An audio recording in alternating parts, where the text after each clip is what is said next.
السلام علیکم ورحمۃ اللہ وبرکاتہ۔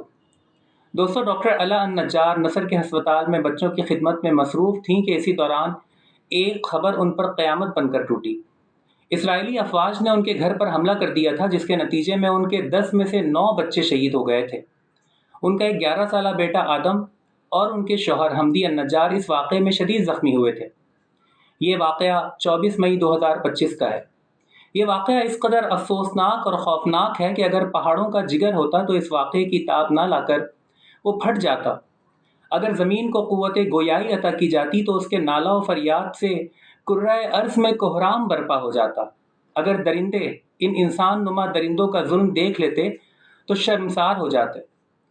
شاید تاریخ انسانی میں ظلم و بربریت کی ایسی داستان بہت کم رقم ہوئی ہوگی کہ جہاں ایک ماں کے 9 بچوں کو ایک ہی حملے میں موت کے منہ میں دھکیل دیا گیا ہوگا۔ اب علا النجار گھر جائے گی تو کون اسے ماں کہہ کر پکارے گا؟ کون اس کی آغوش سے لپٹ کر سکون تلاش کرے گا؟ اب کس کے بیمار ہونے پر وہ رات بھر بے قرار رہے گی اور کس کے چہرے کو دیکھ کر اسے جینے کی آرزو ہوگی؟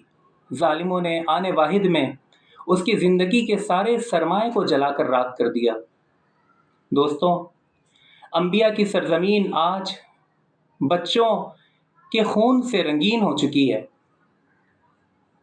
انسانیت کے دشمنوں نے اور شیطان کے چیلوں نے انسانوں کی زندگی تنگ کر کے رکھ دی ہے۔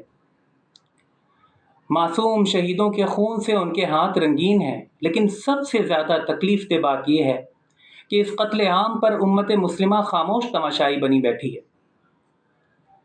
عرب حکمران مظلوموں کی مدد کیا کرتے، وہ تو خود ان ظالموں اور قاتلوں کی پشت پناہی کرنے والوں اور سرپرستی کرنے والوں سے بڑھ چڑھ کر اظہار محبت کرنے میں مصروف ہیں۔ ہم سب کو لوٹ کر پروردگار عالم کے پاس جانا ہے اور وہ سب باتوں سے باخبر ہے۔ یقیناً جب بروز محشر یہ معصوم بچے پروردگار عالم کی بارگاہ میں شکایت کریں گے تو ظالموں اور قاتلوں کو، ان کی پشت پناہی اور سرپرستی کرنے والوں کو اور ان کے ظلم پر خاموش تماشائی بننے والوں کو اپنے اعمال کا حساب دینا ہوگا۔ اس المناک واقعے پر آپ کے جذبات و احساسات کیا ہیں؟ اپنی رائے سے ہمیں ضرور آگاہ کیجیے گا۔ اس ویڈیو کو لائک اور شیئر ضرور کیجیے اور چینل کو سبسکرائب کیجیے۔ فی امان اللہ۔